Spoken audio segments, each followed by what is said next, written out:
Hello guys, good morning. So ngayong araw pong ito, Linggo, magkakaroon po ng Zumba dito sa Barangay Boraguis. So bali po, siguro mga 6:30 po mag-uumpisa and mag-join po ako sa Zumba. Parang exercise lang po, Madam People.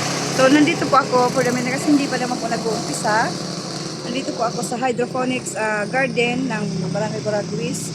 So tara, pasukin po natin para makita natin kung ano talaga ang mga tanim dito sa loob. So ayan, so ito ang ito pala, may sarado palang kanilang mga ano. So ayan, bubuksan ko po siya, nakasara siya para safe talaga, hindi mapasok ng mga aso or kung anong mga animals. Ayan guys, mayroon silang napatubo yan. Diyan muna nila po nilalagay. Ito ay mga okra. Mga okra sila. Diyan muna nila yan nilalagay, pinapatubo. Ayan. May tawag dito. Kalimutan ko lang kasi nag-seminar ako niyan eh. Kung anong tawag dito. Kung paano dito ilagay, patubuin. Ayan. Ito naman po, pichay. Pichay. Nililipat po nila yan sa mga garbage bag para ipatubo na may lagay na soil, yung pataba na lupa. Ayan po, walang mga, pero ano po yan, may mga seeds, po dyan na nilalagay para pinapatubo nila.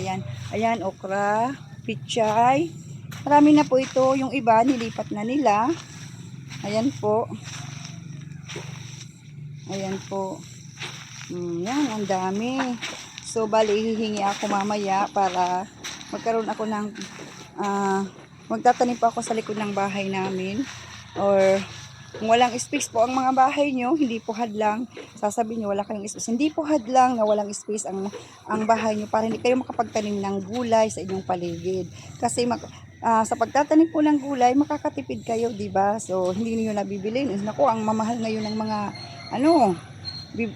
mga gulay, mga bilihin, sobrang mahal. So kung gusto nyo po, hingi lang po kayo dito. Kausapin nyo si Ate Shone o si Kagawad Ama kasi binibigyan niya naman. So bali, ayan po, dito sila dito nila tinatanim muna pansamantala para mailipat sa tamang lalagyan. So ayan po, hindi hadlang yung space ng bahay nyo na wala kayong pagtaniman. Maraming paraan po, container band or any else na pwede nyong mapagtaniman na nakikita yung pwede. Para-paraan lang po yan guys. So ayan po.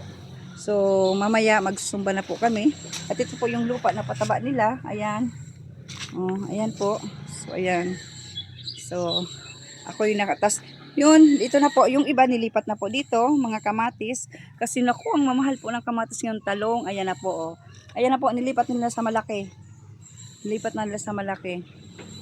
So, ayan. Ayan po. So, bye muna guys. Bye guys.